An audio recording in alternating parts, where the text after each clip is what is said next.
নোয়াখালীর ছেলেরা যে বেয়াদব হয়, যে অসভ্য হয়, নোয়াখালীর মানুষ এত খাপচর হয়, আমি জীবনে নোয়াখালীর ছেলেকে বিয়ে করবো না। যদি আমাকে 10 কোটি টাকা দেয় তারপর না। আর আমার মতো তো সুন্দর একটা মেয়ে কোনো নোয়াখালী ডিজার্ভ করে না। লাইক সিরিয়াসলি কি করে আফাগো 10 কোটি কিনলেই ধুইতে দেও আন্নারে নোয়াখালীর হলারা হন মাইতানো আন্নে যে চেয়ারা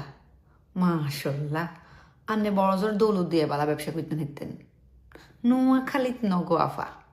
নোয়াখালীর হোলাগো রুচি আছে নোয়াখালীলাগো বসাই আইন এক এক গাতুন এক গা মাশাল্লাহ যদি ফজিলত খাইতো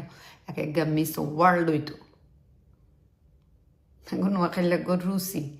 জানতে হইলে আপনারে আরো শত শত বছর জন্মগ্রহণ করতে হইব বুঝিনি নোয়াখালীরা যদি বেয়াদবি করে আমনের মতো মেকআপ দি ডলিং না সাদা চামড়াইয়ান রে জুতা দি শিড়ি কালা বানাইতে 1 সেকেন্ডও লাগতো না সম্মান দিলে সম্মান হান যায় নোয়াখালীলা আনারে কিচ্ছে আনে ঘুরিয়ে নোয়াখালীলা নামে বদনাম করেন আনে যে নোয়াখালীলা নামে বদনাম করেন বুঝি শুনি করেননি নোয়াখালীলা হলো হ্যান খেপলে কিন্তু আফা ওই কই দিলাম সাবধানে থাকেন কেন আবার যদি নোয়াখালী কথা কষ্ট তোর জায়গা মতো দি দিব নোয়াখালীলা হলারা